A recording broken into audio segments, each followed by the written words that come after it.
In today's video, I'm going to show you how to change text color in Gmail in a quick and easy way. This is really useful if you want to highlight important information, make your emails look more polished, or simply add a little more style to your message. And if you enjoy simple tech tutorials like this, make sure to hit the like button and subscribe for more helpful videos just like this. Alright, let's jump right in. First, open your web browser and go to mail.google.com.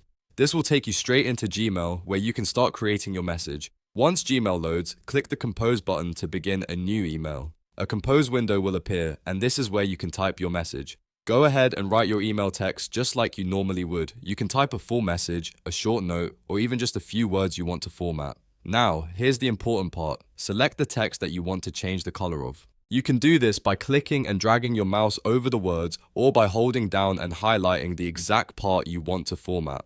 After your text is selected, look at the bottom of the compass window and click the AA icon. This is the formatting options menu, and it gives you access to different text styling tools inside Gmail. Once the formatting bar opens, find the text color option.